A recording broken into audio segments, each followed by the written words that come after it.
জানালা। বিশ্ব মানবাধিকার দিবস 2016 উপলক্ষে বিশেষ ম্যাগাজিন অনুষ্ঠান খোলা জানালা।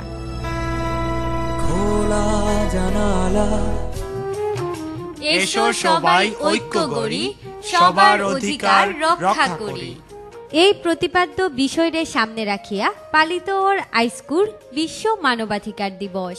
প্রিয় শ্রোতা, যে যেখান থেকে এখন রেডিও পল্লীকণ্ঠ FM 99.2 মৌলভীবাজার হুনরা সকলরে শুভেচ্ছা জানাইয়া আর পৃথিবীর সব দেশের প্রতিটা মানুষের অধিকার সুরক্ষিত হইব এই প্রত্যাশা ব্যক্ত করিয়া আরম্ভ করলাম বিশ্ব মানবাধিকার দিবস 2016 উপলক্ষে ম্যাগাজিন অনুষ্ঠান খোলা জানালার বিশেষ পর্ব।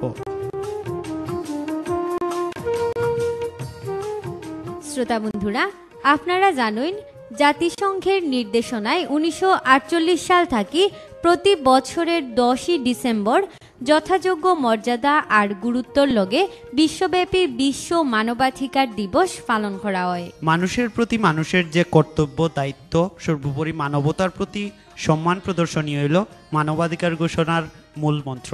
আমরা দেশের সংবিধানও মানবাধিকার সংরক্ষণের কথা থাকলেও মানুষ প্রতিনিয়ত শিকার হইরা মানবাধিকার লঙ্ঘনের।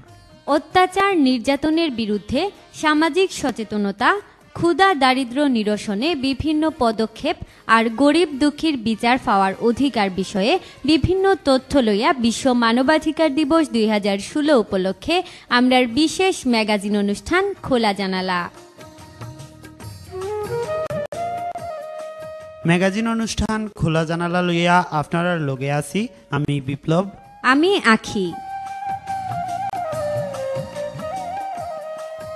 বন্ধুরা, আইন আমরা ফয়লাই হুনিয়াই বিশ্ব মানবাধিকার দিবস 2016 সম্পর্কে বাংলাদেশ মানবাধিকার কমিশন মৌলভীবাজার জেলার সভাপতি জেলা আইন সহায়তা কমিটির প্যানেল লইয়ার অ্যাডভোকেট বাবু কিশোরীপদ দেব শ্যামলের হাস্তাকি। 1948 সালের 10 ডিসেম্বর সার্বজনীন মানবাধিকার দিবস হিসাবে জাতিসংঘ ঘোষণা করে। তার কারণ হল কি, যে দ্বিতীয় বিশ্বযুদ্ধের পরে বিভিন্ন দেশে এমনভাবে মানুষদেরকে নির্যাতন নিপীড়ন করা হয়, বিশেষত শ্রমিকদের এবং খেটে খাওয়া মানুষদের, আবার তখন দাসপ্রথা ছিল। এই সমস্ত কারণে মানুষের উপর যে নির্যাতন নেমে আসে, সেই নির্যাতনের ভয়াবহতা লক্ষ্য করে জাতিসংঘ ওই 1948 সালের 10 ডিসেম্বরকে সার্বজনীন মানবাধিকার দিবস হিসেবে ঘোষণা করে। এরপর থেকে প্রত্যেক দেশেই মানবাধিকারের নিশ্চয়তা বিধানের জন্য তার সংবিধানে এই মানবাধিকারের বিষয়টি সংযুক্ত করতে হয়েছে। এবং আজকের বিশ্বে সবচেয়ে বড় গুরুত্বপূর্ণ বিষয় হলো যে নির্যাতন ঠিকই হচ্ছে, কিন্তু সেই নির্যাতনের বিরুদ্ধে কিন্তু প্রতিবাদ হচ্ছে। একসময় দেখলাম আমরা তার বিরুদ্ধে কোনো প্রতিবাদ হতো না, কিন্তু আজকে প্রতিবাদ হয়। এবং বিশ্বব্যাপী ঝাঁপিয়ে পড়ে কোথাও কোনো নির্যাতন হলে, এবং এই কারণেই বিভিন্ন মানবাধিকার সংগঠনের জন্ম হয়েছে। এবং মানবাধিকার সংগঠনের জন্ম হয়েছে তার কারণ হলো কি, যে মানবাধিকারের সার্বজনীন অধিকারকে নিশ্চিত করার জন্য বিশ্বব্যাপী মানবাধিকারের যে একটা সুচারুরূপে যে কর্ম চলতেছে, তার ধারাবাহিকতায় আমরা বাংলাদেশ মানবাধিকার কমিশন সহ বিভিন্ন সংগঠন রয়েছে। আমরা বাংলাদেশ মানবাধিকার কমিশন বিশ্বের 56টি দেশের সদস্য, জাতিসংঘ সহ আমরা বিভিন্ন দেশে গিয়ে আমরা তার প্রতিবাদ করে থাকি। এবং আপনারা লক্ষ্য করবেন যে বাংলাদেশে যখনই কোনো নির্যাতন নেমে আসে, নিপীড়ন নেমে আসে, মানবাধিকার কমিশন এবং সকল মানবাধিকার সংগঠনের নেতৃবৃন্দ কিন্তু সেই সমস্ত মোকাবিলায় সামগ্রিকভাবে, সম্মিলিতভাবে, সমন্বিতভাবে কর্মসূচি গ্রহণ করে থাকেন। আমরা বাংলাদেশ মানবাধিকার কমিশন প্রতি বছরই আমরা 10 ডিসেম্বর পালন করে থাকি। আমরা ঢাকাতে আজকে সেমিনার করতেছি এবং সেখানে সেমিনার, সিম্পোজিয়াম সহ বিভিন্ন প্রোগ্রামের ব্যবস্থা করেছি। এবং সারা দেশব্যাপী আমাদের 64 শাখা, প্রত্যেক শাখায় মানবাধিকার দিবসটি পালন করবে। আজকে আমরা মৌলভীবাজারেও আমাদের কার্যালয়ে আজকে সন্ধ্যার পর আমরা একটা আলোচনা সভার ব্যবস্থা করতেছি। আমাদের আঞ্চলিক কমিটি এবং বিভিন্ন উপজেলা কমিটি একইভাবে সমন্বিত কর্মসূচি গ্রহণ করেছে। এবং বিশ্ব মানবাধিকার দিবস হিসাবে আমরা বিভিন্ন সংগঠনের নেতৃবৃন্দের সাথে আমরা বর্তমান যে সারা দেশে নারী নির্যাতন, ইফটেজিং এবং শিশু নির্যাতন, গৃহপরিচারিকা নির্যাতন শুরু হয়েছে, তার বিরুদ্ধে একটি সমন্বিত কর্মসূচি গ্রহণের জন্য বাংলাদেশ মানবাধিকার কমিশন, আমরা মৌলভীবাজার জেলা শাখা সবকটি সংগঠনের প্রধানদের সাথে আমরা একটি আলোচনার ব্যবস্থা করেছি। আসলে আমরা যে কাজগুলো করি, কোনো জায়গায় কোনো মানবাধিকার লঙ্ঘিত হলে আমরা সেখানে গিয়ে সেই মানবাধিকারের ঘটনাটি ঘটেছে সেটিকে আমরা কি করা যায় তার বিরুদ্ধে ব্যবস্থা গ্রহণ করি। কিন্তু প্রকৃতপক্ষে শুধু ব্যবস্থা গ্রহণ করলেই হবে না, যাতে এই সমস্ত ঘটনা না ঘটে সেই কারণে সেইভাবে সকলকে সচেতনতার দিকে লক্ষ্য রাখতে হবে। কারণ গৃহপরিচারিকা নির্যাতন হয় কেন হয়? প্রত্যেক গৃহ মালিকেরা যদি সচেতন হন তাহলে এই ঘটনাটি ঘটবে না। শিশু নির্যাতন হয়, শিশু নির্যাতনের বিরুদ্ধে প্রত্যেকের মধ্যে একটা মানসিকতা সৃষ্টি করতে হবে। এই কারণে আমার মনে হয় যে আমরা প্রত্যেক স্কুল কলেজে আমরা একটি কর্মসূচি গ্রহণ করতে পারি, যাতে শিশুদেরকে, ছাত্রছাত্রীদেরকে, অভিভাবকদেরকে, শিক্ষকদেরকে আমরা এই কর্মসূচির মধ্যে নিয়ে আসতে পারি এবং জনগণের মধ্যে যদি আমরা সচেতনতা সৃষ্টি করতে পারি যে এই ধরনের কোনো ঘটনা ঘটবে না, শিশু নির্যাতন হবে না, গৃহপরিচারিকা নির্যাতন হবে না এবং সাধারণ মানুষকে নির্যাতন করা যাবে না, এই অবস্থা যদি সৃষ্টি করতে না পারি তাহলে আসলে আমাদের যে কর্মসূচি সেই কর্মসূচির সফলতা আমরা লক্ষ্য করতে পারবো না। আসলে দেশে যে আইন আছে সেই আইনের সুষ্ঠু প্রয়োগ করা চাই। যেমন আমরা দেখি বাল্য বিবাহ প্রতিরোধে প্রত্যেকটি উপজেলা নির্বাহী কর্মকর্তা তাৎক্ষণিক খবর পেয়ে সেই বাল্যবিবাহ নিরোধ করতেছেন। সেখানে বাল্যবিবাহ নিরোধে যদি আমরা সফলতা লাভ করতে পারি তা আমরা নির্যাতন নিরোধে সফলতা কেন লাভ করতে পারি না? কাজে আমাদেরকে উচিত যে সকলে মিলে কিভাবে সেটি করা যায়, এই কারণে আমরা বিভিন্ন সংগঠনের পরামর্শ আমরা কামনা করছি। বাংলাদেশ সংবিধানে কিন্তু বলা হয়েছে যে আইনের চক্ষে সকল নাগরিক সমান, জাতি, ধর্ম, বর্ণ, গোত্র, লিঙ্গ, স্থান ভেদে কারোর মধ্যে কোনো বৈষম্য সৃষ্টি করা যাবে না। অথচ দেখা যায় যে সারা দেশেই দেখা যায় যে একটি সমাজ যখন তার শক্তি থাকে, তার শক্তিমত্তার কারণে সাধারণ সমাজ যারা দুর্বল আছে তাদেরকে বিভিন্ন অজুহাতে বিভিন্ন সময়ে নিপীড়ন করে, নির্যাতন করে। এই বিষয়টি থেকে রক্ষা পেতে হলে রাষ্ট্র ক্ষমতার তার যেমন তাৎক্ষণিক ব্যবস্থা গ্রহণ করতে হবে, তেমনি জনগণকে সচেতন হতে হবে। কারণ আমরা এদেশে বসবাস করি, এদেশের নাগরিক, আমাদেরকে মনে রাখতে হবে যে আমরা বাঙালি। এই দিকে যে ধর্মীয় দৃষ্টিকোণ আছে সেই ধর্মীয় দৃষ্টিকোণ, যারা ধর্মীয় প্রচারক আছেন তাদেরকে আরও সচেতন হতে হবে। তারা এমনভাবে ধর্ম প্রচার করবেন যাতে প্রত্যেকের প্রতি সহনশীলতা, ভালোবাসা থাকে, প্রতি ধর্মের প্রতি অন্য ধর্মের শ্রদ্ধাবোধ থাকে, সহনশীলতা থাকে, সেটির ব্যবস্থা করতে হবে। এইভাবে যদি আমরা করি তাহলে দেখা যাবে যে সংবিধানে যে আইন ও ন্যায় বিচারের নিশ্চয়তা বিধান করা হয়েছে সেটি রক্ষা করা সম্ভব হবে। তাছাড়া সংবিধানে পরিষ্কার লেখা আছে যে যে কোনো ব্যক্তি যখন তার স্বাধীন মতামত প্রকাশের ইচ্ছা করে তখন সে স্বাধীন মতামত প্রকাশ করতে হবে।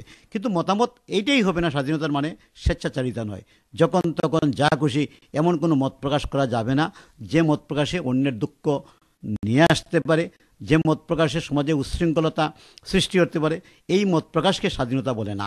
বস্তুনিষ্ঠ সংবাদ পরিবেশনে প্রত্যেক সাংবাদিক বা প্রত্যেক মিডিয়া সচেষ্ট থাকবেন। বাংলাদেশে মত প্রকাশের স্বাধীনতা আছে, আপনারা লক্ষ্য করেন। এক সময় কিন্তু ছিল না, কেউ কোনো কথা বলতে পারতো না। কিন্তু আজকে কিন্তু যেখানে যে ঘটনা ঘটে সাথে সাথেই গিয়ে টেলিভিশন এবং বিভিন্ন মিডিয়াকে সেখানে ঝাঁপিয়ে পড়ে সমস্ত কিছু প্রচার করে। মত প্রকাশের স্বাধীনতা আমরা অনেকটা পেয়েছি, আরও পাচ্ছি এবং আরও পাবো।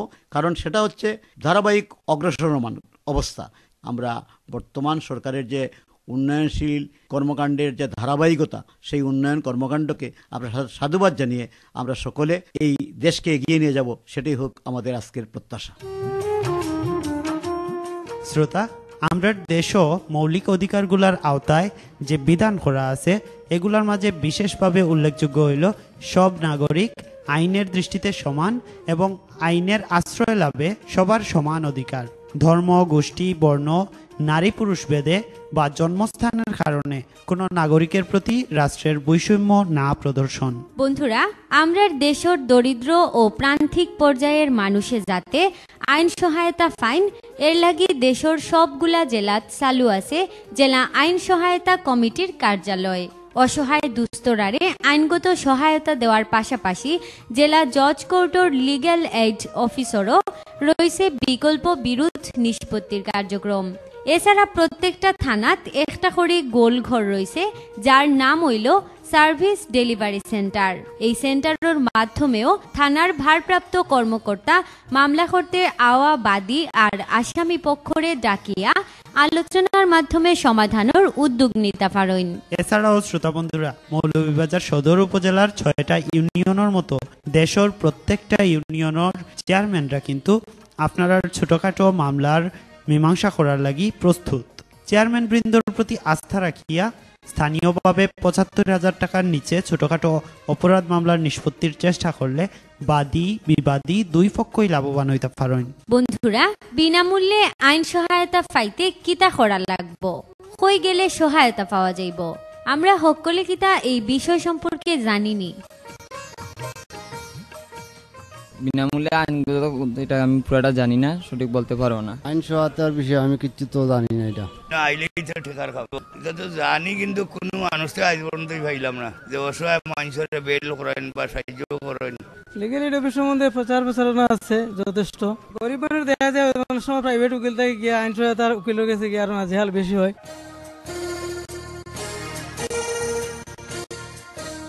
জানিলে তো পালা বহুত মানুষে তোমার জেল হাটের বাড়িতে পারেন না, এরা আরেন বাহরিয়া পাইছে, আমার গাঁওতেই পাইছে। এখন খুব গরিব আছে জেলের ভিতরে তোমার বাড়িতে পারেন, তারা বার করছে। বর্তমান সরকারের যুগোপযোগী বিভিন্ন উদ্যোগের মধ্যে একটি সফল উদ্যোগ, যেটা আইনি সহায়তা অবহেলিত দুস্থ যারা বিচার প্রার্থী তারা সাধারণত বিনামূল্যে এখানে আইনি সহায়তা পাওয়ার জন্য এখানে আসবে। বিনামূল্যে আইন সহায়তা সেবা সম্পর্কে জানিয়াই জেলা আইন সহায়তা কমিটির প্যানেল লইয়ার ও এপিপি অ্যাডভোকেট বাবু কৃপাসিন্ধু দাসর কাছ থেকে।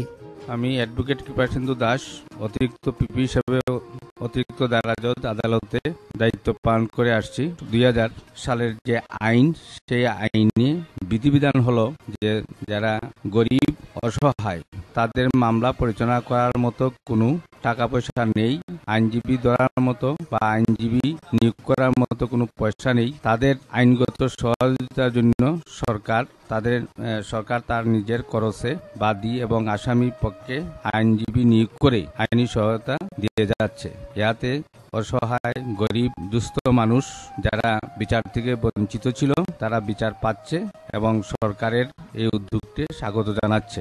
সারা বাংলাদেশে জেলা আইনগত সহায়তা কমিটি, উপজেলা আইনগত সহায়তা কমিটি, পরিশেষে ইউনিয়ন পরিষদ আইনগত সহায়তা কমিটি, লিগেল এইড সরকার প্রতিটা জেলায় পুরোপুরি চালু করেছে। ইয়াতে সর্বস্তরের মানুষ যারা জানতো না যে সরকার আইনি সহায়তা করছে, আইনজীবী নিয়োগ করছে, এখন এই বর্তমান সরকারের উদ্যোগে দুস্থ অসহায় এবং গরিব মানুষ যারা বিচার প্রার্থী তারা সবাই বিচার পাচ্ছে। আমি সরকারের এই সাফল্যকে আরো সফল হবে বলে মনে করি। যদি কোনো মামলা হয়, মামলা হওয়ার সাথে সাথে যে কোনো জেলা আইনগত সহায়তা কমিটির চেয়ারম্যান, জেলা ও দায়রা জজ মহোদয়, ওনার কার্যালয়ে গেলে ওনার একজন লিগেল এইডের অফিসার থাকে, ওনার একজন পিএ থাকে, ওনার সাথে একটা ফর্ম ফিল আপ করলেই আপনার আইনগত সহায়তা প্রতি মাসে যেটা অনুষ্ঠিত হয় এই আইনগত সহায়তা কমিটিতে সেটা উপস্থাপন করা হয় এবং সেখানেই তাকে আইনি সহায়তা করার জন্য একজন আইনজীবী নিয়োগ করা হয়। অথবা জেল কারাগারে যদি কেউ থাকে আসামি পক্ষ, তাহলে জেলার কাছ থেকেও একটা ফর্ম নিয়ে সেটা ফিল আপ করে আইনজীবী নিয়োগ করতে পারবে।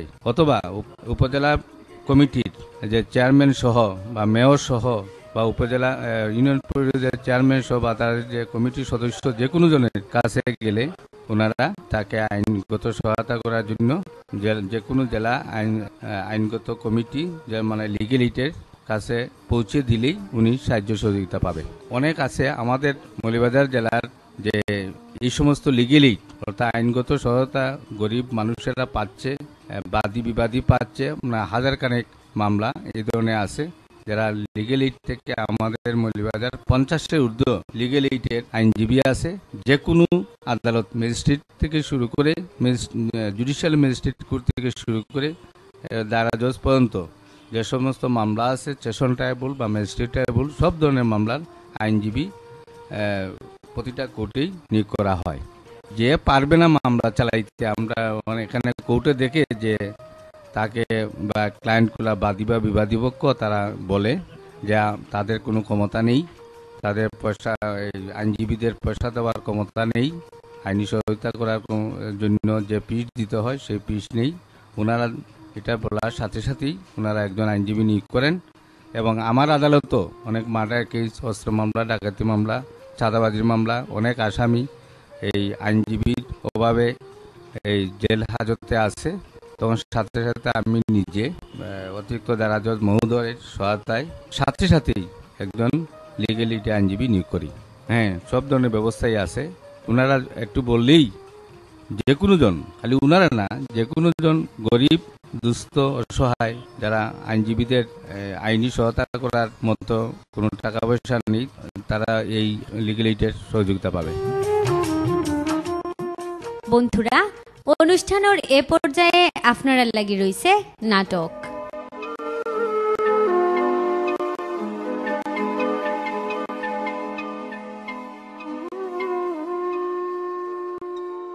তুমি যাও রে বা অরয়ন থাকি, তোমারও তো বাতি যায়নি গুণ।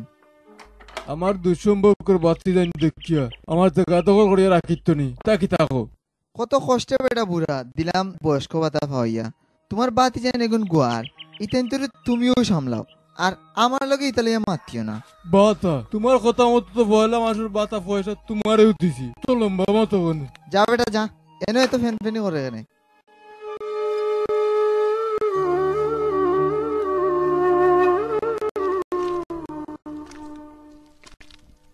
ইয়াল্লাহ ফরি গতি। একিতা সাসা, আপনি তো ফরি যাইরা। সাসা উঠুন উঠুন উঠুন, দেখি আমার হাত ধরুন, উঠুন উঠুন। বয়ের হইছে রে মা, পাও চলে না, কিতা করম। আপনি বয়সের মাঝে একলা একলা কিতা লাগি বার হইছুন, কইন চাইন? মাইদে বড় বিপদ আছে, তোমারে আর কিতা কইতাম। গেছলাম মেম্বারের বাড়ি, আমারে দূর দূর করে তারাইয়া দিল। কার কাছে যাই আর কার কাছে কিতাও কইতাম। কিতা সাসা, কিতা বিপদ হইছে? আচ্ছা আইন, আরতে আরতে মাতি দেন, আমার একটু কাম আছে, যাইতাম। আমার বিটা ছাড়া 200 তো জায়গা আছিল রে মাই, ওগুনটাও আমার 200 সম্পর্কের বাতি জানতে ওয়াল করিয়া তার জায়গার ভিতরে ঢুকাই। দেখি তা কইন সাসা, আপনার জায়গা তা আপনার দলিলপত্র আছে না? নি দলিল আছে রে মাই, আমার ফুরির বাড়ি লুকাইয়া তুইছি। দেখো রে মাই, আমি নিরু মানুষ, এক ফুরি তাইরও বিয়া দিলাইছি, ফুয়া নাই। ইতা গুয়ার, ইতার লগে লাগিয়া আমি ফার্মনি। জায়গা আপনার, আর তারা কইলেই কিতা তারার ওই জীবনী, আপনি মামলা করেন। তারা জুড়ে ধরিয়া স্টাম্পর মাঝে আমার টিপসই নিচে রে মাই। আমি কেমনে মামলা করতাম, টাকা পয়সাও নাই, আটুতে বল নাই রে মাই। আমি ফার্মনি কৌটিয়ার বাড়ি দৌড়াদৌড়ি করতাম। তারা বুঝি ওরকম করছে। চাচা শুনইন, আমি আসলে একটা ইনজত কাম করি। আইজ হইল জাতীয় আইনগত সহায়তা দিবস। আইজ সকালে নানি টাউনে একটা অনুষ্ঠানে গেছিলাম, আর এখান থেকে জানতে পারলাম যে বিনামূল্যে আইন সহায়তার ব্যবস্থা আছে। হাসাউনি আন্না টাকায় আইনের সহায়তা মিলে। ওনু আমার বাড়ির সামনে আসছি, আও কমাই ভিতরে আও, বউছে নেই। আমার আন্না টাকায় কেমনে আইন সহায়তা মিলে আমার একটু বুঝাই রাখো সাইন গোমাই। শুনুন চাচা, জেলা জর্জপুর আছে নানি, এখানেও একটা লিগেল এইড অফিস আছে আপনার মতো গরিব অসহায় সাধারণ মানুষের লাগি, বুঝছেন নি? বাংলাদেশ সরকারের ব্যবস্থা আছে এখানে বিনামূল্যে আইন সহায়তায়। হাসাউনি গো, বড় বালা খবর দিলা গোমাই। শুনুন, জেলা আইনগত সহায়তা কমিটির কার্যালয়ে গেলে তারা আপনার সমস্যা শুনিয়া ব্যবস্থা নিব, আর সরকারি খরচে আপনার ওই মামলা চালানির লাগি একজন উকিলেও দায়িত্ব দেওয়া হইব। আমরা সরকারে অত বালা ব্যবস্থা দিছেনি। ওই ওই, আচ্ছা চাচা, আপনি কি তা বয়স্ক ভাতা পাইনি? ওই পাই তো।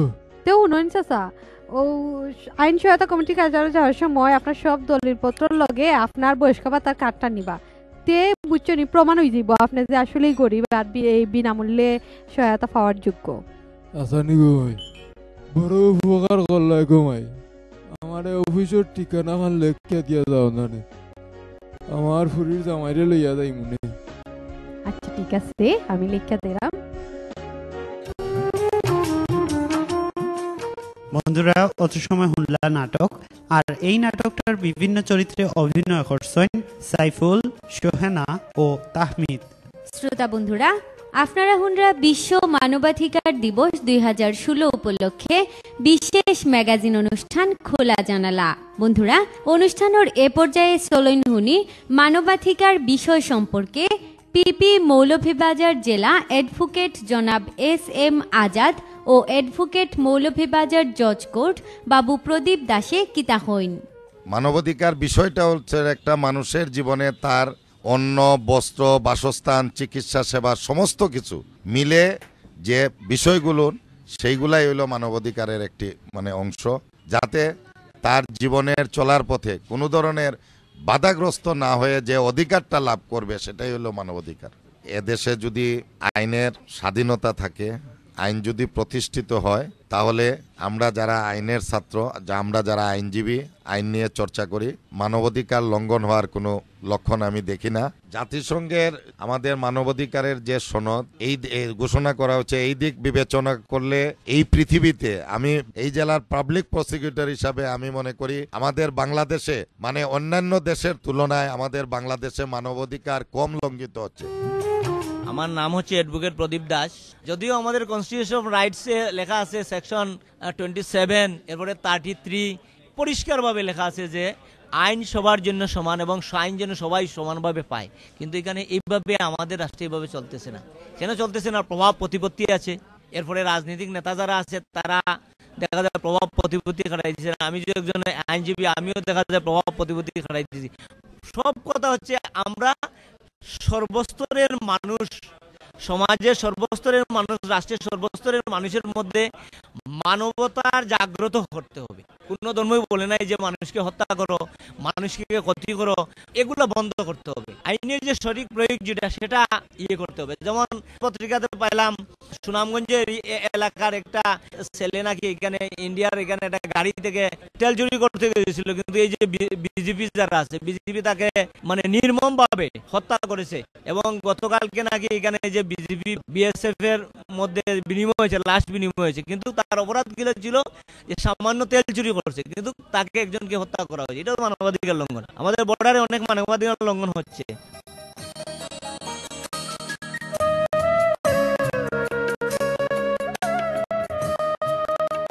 গরিব দুঃখীর বিচার পাওয়ার অধিকার বর্তমান সরকারের অঙ্গীকার।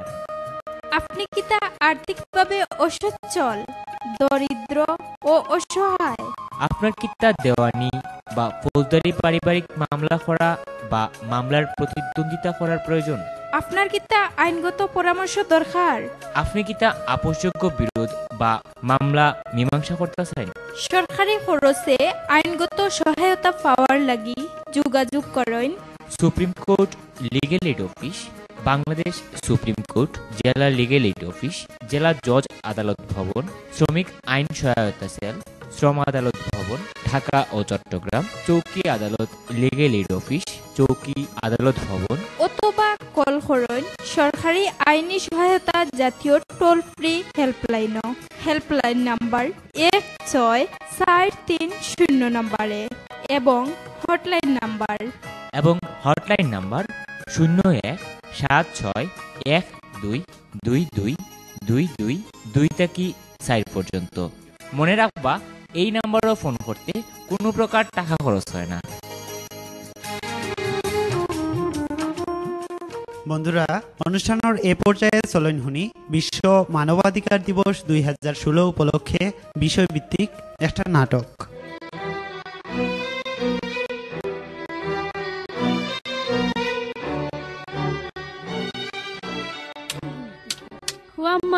চুপ ওয়াল্লাহ বা আমারে মাইরিয়া ফালাইলো রে বাল্লা। তোর বেশি বার বাড়ছে আর মাইরিয়া না আমার একটু বাইরে গেছি অন্যই তুই মইনা আরাম করছস খাল লাগতে বিরি তোর হে আসো আমারে বাসা হে আসো ওয়াল্লাহ রে বা মার বালা হরি মার আর দে সারা দিনই খালি মোবাইলে খাল লগি ফিস করে বাপ যেমন ফুরি অমন বাপ তিল্লা কথা হইবা না। আপনারা কিতা আছে আইস তোর একদিন কি আমার আছে ওয়াল্লাহ রে বা আইস তোরে মারিলি মু দেখি তোরে কেবা খাই আছে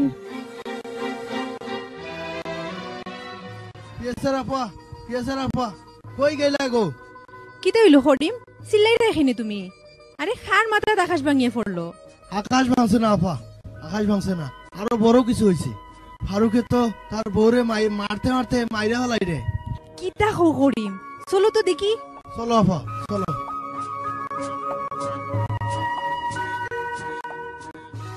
ওয়াল্লা রে বা আমারে মাইরে ফলাইলো রে বাল্লা। ও ফারুক ভাই, খালা কই গেলে তোরা?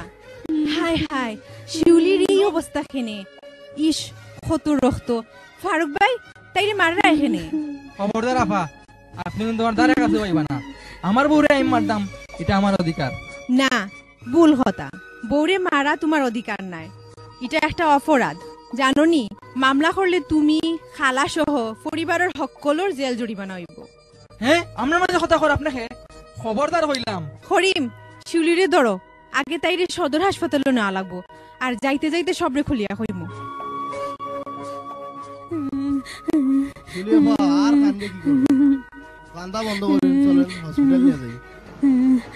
হ্যালো আফা, বেফারি ফারার ফারুক ভাইয়ে ভাবিরে তো খুব বেশি মারে, আর অবস্থা খুব বেশি খারাপ। হাসপাতালও নিরাম, আপনিও তাড়াতাড়ি আইন।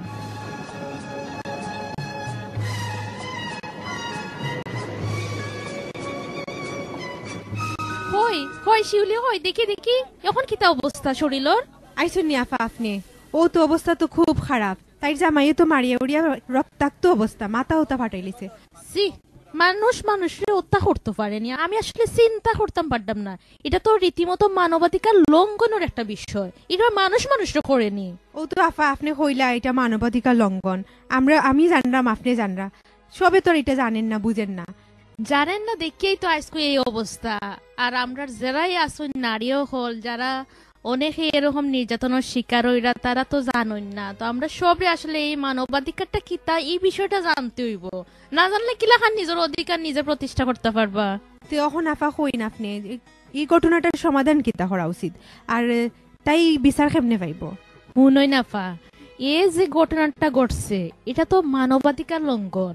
শুনইন, এটা তো একটা পারিবারিক সহিংসতা, আর এটার বিচার না নি পারিবারিক সহিংসতা প্রতিরোধ আইনও বিচার হইব এটার। তারা তো মামলা করার মতো অত টাকা পয়সা নাই, কেমনি কিতা করবো তারা? শুনই নাফা, আপনি জিল্লাখান চিন্তা করডা, সবল লাগি এটার কিন্তু সহজ ব্যবস্থা আছে। কিতা ব্যবস্থা জানেননি? বাংলাদেশ সরকারে বিনামূল্যে আইন সহায়তার ব্যবস্থা করছে। শিউলিরও কিন্তু এখন মুখ ফুটাইতে হইব। মুখ ফুটানি বুঝরানি, মারতে হইব। জেলা লিগেল এইড অফিস আছে যেন, ও জায়গা যদি অভিযোগ করে শিউলিয়ে, তাইলে অবশ্যই বিচার পাইব। আর বাকিখানে আসলে কোনো টাকা পয়সা লাগতো না। আর শিউলি তুমি তো হুন্ডায় মাত্তায় ফাড্ডায় না, তুমি না নি সরাসরি আমার মনে হয় যে জেলা লিগেল এইড অফিসে যদি যাও এই বিষয়ে আরো জানতে পারবা। আর আমার সাধ্য মতো তো আমি আসিও তোমরা লগে। আচ্ছা আফা, আমরা লিগেল এইড অফিসেও সবাই মিলিয়া যাইব।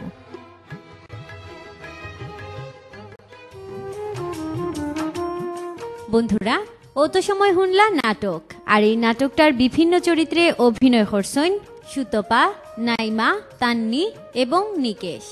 মামলা নিষ্পত্তির জন্য লাগে যদি মধ্যস্থতা, লিগ্যাল এইড অফিস হলো বড় আস্থা। এবারে বিশ্ব মানবাধিকার দিবস 2016 উপলক্ষে আলোচনা অনুষ্ঠান। বন্ধুরা, আজকের আলোচনা অনুষ্ঠানও আমরা লগে উপস্থিত আছেন অ্যাডভোকেট বীর মুক্তিযোদ্ধা Mujibur Rahman Mujib, MA LLB PP XPP ACC ও ভাইস প্রেসিডেন্ট আজীবন সদস্য জাতীয় অন্ধ কল্যাণ সমিতি এবং 250 শয্যা বিশিষ্ট হাসপাতাল। এই আলোচনা অনুষ্ঠানও আমরা লগে আরও উপস্থিত আছেন অ্যাডভোকেট জনাব মোহাম্মদ জাহাঙ্গীর আলম, জেলা আইন সহায়তা কমিটির প্যানেল লইয়ার।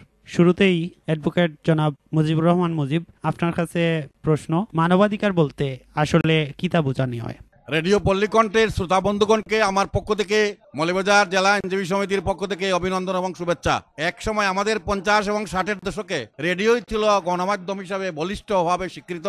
তথ্য প্রযুক্তির এই জমানায় বর্তমানে ইলেকট্রনিক মিডিয়ার আবির্ভাব এবং আবিষ্কারে আজকে মানব সভ্যতা মানুষের বাক্সবন্দি হাটের মতোই সমাজ সভ্যতার ক্রমবিকাশের ইতিহাসে তথ্য প্রযুক্তি আইনের অগ্রাভিযানের সময়ে আমাদের এই ইলেকট্রনিক মিডিয়া, প্রিন্ট মিডিয়া একটা সমাজ বিকাশের উল্লেখযোগ্য অবদান রাখছে। রেডিও পল্লীকণ্ঠের এই আয়োজনকে আমি আমার পক্ষ থেকে, আমাদের পক্ষ থেকে অভিনন্দন জানাই। মানবাধিকার প্রসঙ্গে যে আয়োজন, এটাকে সংক্ষেপে এতটুকু বলা যায়, মানুষের জন্মগত মৌলিক অধিকারই মানবাধিকার। জাতিসংঘে মানবাধিকার অধিকারটি স্বীকৃত। বাংলাদেশে 1972 সালের যে ঐতিহাসিক সংবিধান, সেই সংবিধানের বিভিন্ন উপধারায় মানুষের জন্মগত অধিকারকে, ফান্ডামেন্টাল রাইটসকে, হিউম্যান রাইটসকে স্বীকৃতি দেওয়া হয়েছে। এটা একটা সচেতনতার দরকার। মিডিয়া সমূহ, প্রিন্ট মিডিয়া, ইলেকট্রনিক মিডিয়া, পল্লীকণ্ঠ মানুষের জন্মগত অধিকারকে যদি সমুন্নত রাখে তাহলে মানব অধিকারকে মূল্যায়ন করা হবে। আগামী দিনে মানুষের জন্মগত মৌলিক অধিকারকে মূল্যায়ন করার জন্য, মানুষের অধিকারকে সমুন্নত রাখার জন্য মানুষকে ইসলামী আইনে বলা হয় আশরাফুল মাকলুকাত, সনাতনী শাস্ত্রের মতে নররূপী নারায়ণ। এই মানুষকে আমরা সম্মান না করলে মানবতার উপমান করা হবে। পল্লীকণ্ঠের এই আয়োজনকে আমি আমার পক্ষ থেকে অভিনন্দন এবং শুভেচ্ছা জানাই। আপনারেও অনেক অনেক ধন্যবাদ রেডিও পল্লীকণ্ঠরে আমরা শ্রোতা বন্ধুরারে সময় দেওয়ার লাগিয়া। আমরা লগে আরো উপস্থিত আছেন অ্যাডভোকেট জনাব মোহাম্মদ জাহাঙ্গীর আলম। আর আপনি তো একজন সরকার পক্ষীয় আইনজীবী, জেলা আইন সহায়তা কমিটির প্যানেল লইয়ার। তো আপনার কাছে প্রশ্ন, জেলা আইন সহায়তা কমিটির যে কার্যালয় আছে এই কার্যালয়ের মাধ্যমে কিরকম আইনগত সহায়তা সেবাগুলা দেওয়া হয়? গরিব এবং অসহায় নিঃস্ব মানুষ যারা, এরার পক্ষে আমরা মামলা পরিচালনা করে থাকি।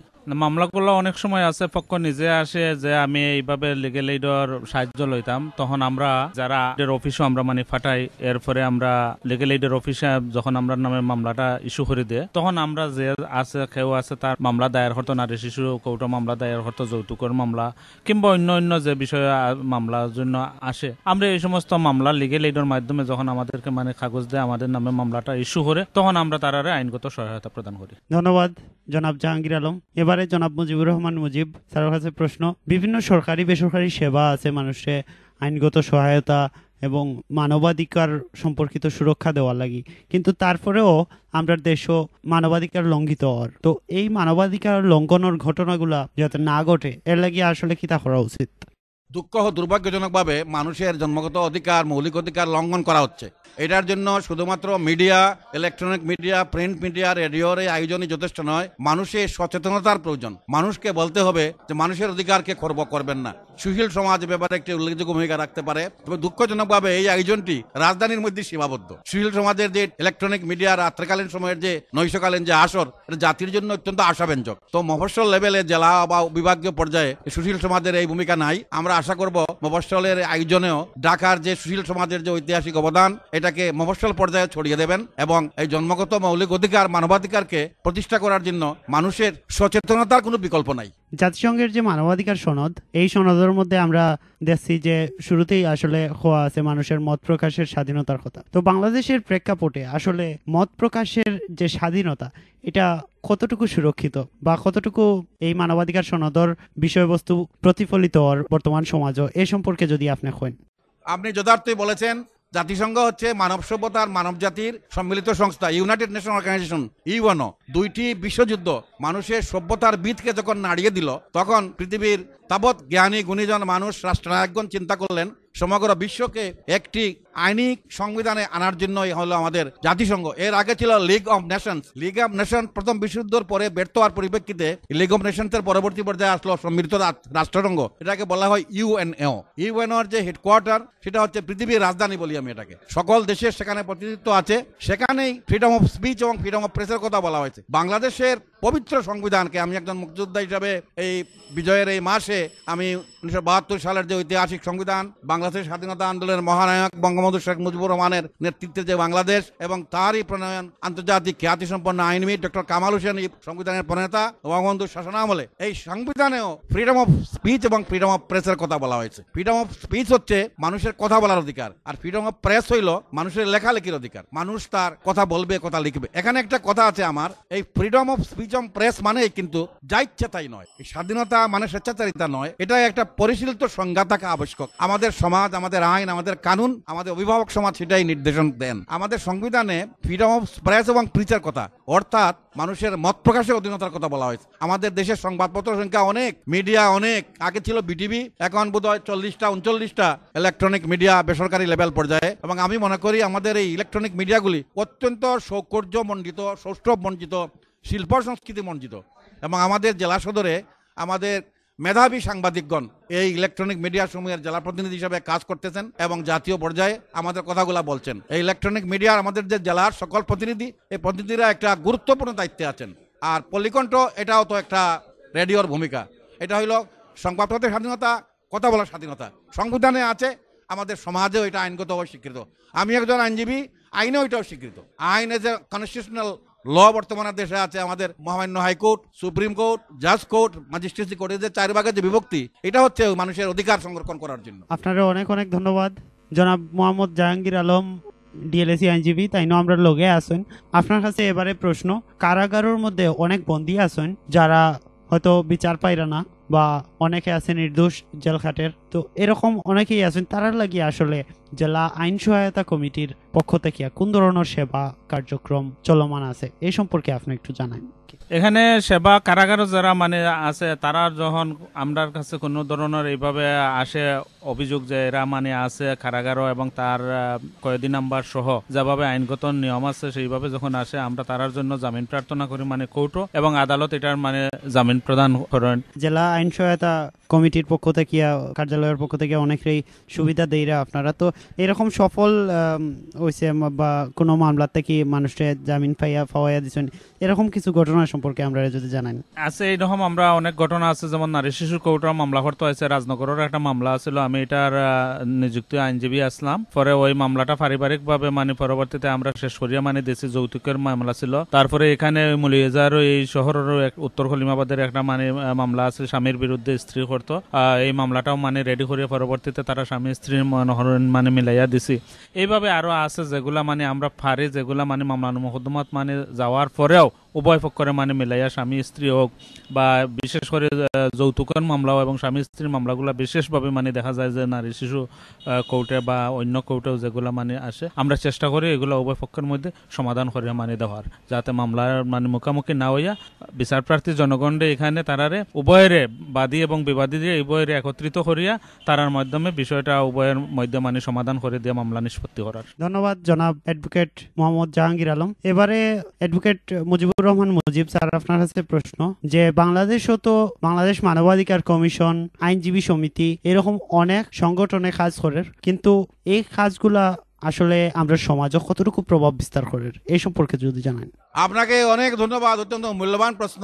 বাংলাদেশে বাংলাদেশের মানবাধিকার কমিশন বলে একটি সংস্থা আছে, ডক্টর মিজানুর রহমান ছিলেন ইতিপূর্বের চেয়ারম্যান সাহেব। এটা একটি জাতীয় সংগঠন, এটাকে ক্ষমতা আরো বৃদ্ধি করা উচিত, কোনো এক্সিকিউটিভ পাওয়ার নাই। আমি চাই বাংলাদেশ মানবাধিকার কমিশনের প্রশাসনিক ক্ষমতা আরো বৃদ্ধি করা হোক। আগের এখনকার সম্বন্ধে আমার কোনো অভিজ্ঞতা নাই, নতুন যিনি হয়েছেন আগের চেয়ারম্যান সাহেব উনি সিলেটে, ঢাকায়, গ্রামে গঞ্জে, আমাদের এই যে গত কয়েকদিন আগে আপনার এটা ভয়াবহ দুর্ঘটনা হইল নাসিরনগর নাকি, এটা একবার জঘন্যতম স্বাধীনতার পরবর্তী পর্যায়ের নোংরা কাজ। সেখানে মানবাধিকার কমিশনের চেয়ারম্যান সাহেবরা আসছে, আমাদের আইনজীবী সমিতি আসছে, আমাদের সুপ্রিম কোর্ট বার অ্যাসোসিয়েশন একেবারে সকল আইনজীবীকে দল মত নির্বিশেষে নিয়ে সেখানে আসছে। তো আমাদের মানবাধিকার কমিশনকে আমি মনে করি নির্বাহী ক্ষমতা আর একটু বৃদ্ধি করা উচিত। ডাল নাই তরোয়াল নাই নিধিরাম সর্দার ডক্টর মিজানুর রহমান খালি বলতেন, তার কথা কেউ শুনতো না। আমরা চাই তার কথা রাষ্ট্রীয় পর্যায়ে গুরুত্ব সহকারে শোনা হোক। স্যার, আপনার কাছে আরেকটা প্রশ্ন যে সকল নাগরিক তো আইনের দৃষ্টিতে সমান এবং সমানভাবেই আইনের আশ্রয় লাভের অধিকারী, তো সাধারণ মানুষ যারা দরিদ্র, নিপীড়িত, প্রান্তিক পর্যায়ের মানুষ, তারার লাগি আসলে সরকারি যে পদক্ষেপ জেলা আইন সহায়তা কমিটি এবং এই ধরনের সংগঠনে কাজ করে, আমরা লোকে আইন সহায়তা কমিটির প্যানেল লইয়ার একজন আছেন জনাব জাহাঙ্গীর আলম, তো এই যে কার্যক্রম এই সম্পর্কে আপনার মতামত কি তা আপনি একটু যদি জানান। বর্তমানে নয়, দীর্ঘদিন ধরে প্রক্রিয়া চলছে, বর্তমান সরকার আমলেও এটি আছে, তার নাম হচ্ছে লিগ্যাল এইড কমিটি। আপনি বলে দেন আপনার পল্লিকণ্ঠের মাধ্যমে কোনো মানুষ বিনা পয়সায়, যারা পয়সা করি নাই, দালালদের জন্য নয়, এই টাউট বাটপারদের জন্য নয়, যারা প্রকৃত গরিব তাদের মামলা, যারা পয়সা নাই তাদের মামলা, এটার নাম হচ্ছে লিগ্যাল এইড কমিটি, যেটার চেয়ারম্যান হচ্ছেন জেলা জজ মহোদয় মলিগেজার। আমি নিজেও এই লিগ্যাল এইড কমিটির মেম্বার আছি। লিগ্যাল এইড কমিটিতে যারা নিরহ দরিদ্র তাদের পয়সা ফুল ফ্রি। আর মুক্তিবাহিনী যারা আছেন, আমি একজন মুক্তিযোদ্ধা হিসেবে তার মামলা বিনা পয়সা চালাই। আমার এখানে দুপুরের খাবার, আসা যাওয়া এগুলো ফ্রি আছে। জেলার মুক্তিবাহিনীদেরকে বলে দেবেন যতদিন আমি জীবিত আছি, আগে আমাদের পৌরসভার চেয়ারম্যান আমার বন্ধু মাননীয় মরহুম মন্ত্রী সৈয়দ মহসিন আলী সাহেব এইভাবেই আয়োজন করতেন, খাওয়া দাওয়া দিতেন। আমি যতদিন জীবিত আছি আমার মুক্তিবাহিনীর বাইরা এখানে আসবে, বিনা পয়সায় মামলা চালাবে, দুপুরের খাবারও খাবে ফ্রিলি। আর এটা অত্যন্ত প্রাসঙ্গিক প্রশ্ন, এটার নাম হলো লিগ্যাল এইড কমিটি। আপনি জেনে রাখবেন একটি পয়সা ছাড়াও মামলা চলে, তবে টাউটদের জন্য নয়। এই গ্রামের জনসাধারণ যারা টাউট হইতে সাবধান থাকবেন, থানার দালাল থেকে সাবধান থাকবেন। এরা থানার দারোগা সাহেবের নামে, উকিল সাহেবের নামে পয়সা নেয়, এরা নাম হলো টাউট, গলফি, বাটপার। এই বান্দর হইতে সাবধান। তোমাকেও তুমি আমার ছেলের চেয়েও ছোট, ধন্যবাদ এবং তোমার উজ্জ্বল ভবিষ্যৎ কামনা করি বাবা। তুমি অত্যন্ত জ্ঞানী ছেলে, আমি দেখলাম এই অল্প বয়সে ছেলেরা কিছুই জানে না। আমি তোমার দীর্ঘায়ু সাফল্য কামনা করি। আপনার দোয়াই আসলে আমার পথ চলার অনুপ্রেরণা। আপনারে অনেক অনেক ধন্যবাদ রেডিও পল্লী কণ্ঠের শ্রোতা বন্ধুরারে এই আপনার গুরুত্বপূর্ণ সময় থেকে সময় দেওয়ার লাগিয়া। আর আমরা লগে পুরোটা আলোচনা অনুষ্ঠান জুড়িয়া আসলা জনাব মোহাম্মদ জাহাঙ্গীর আলম অ্যাডভোকেট। তো আপনারেও অনেক অনেক ধন্যবাদ জানাই আমরা লগে থাকার লাগিয়া। আপনাকে অসংখ্য ধন্যবাদ। শ্রোতা বন্ধুরা, আমরা সমাজ ও মানবাধিকার নিশ্চিত করতে হইলে সচেতনতার কোনো বিকল্প নাই। আইন আমরা সবাই সচেতন হই, মানবাধিকার লঙ্ঘনের ঘটনার বিরুদ্ধে রুখিয়া দাঁড়াই। শ্রোতা বন্ধুরা, আমরা অনুষ্ঠানের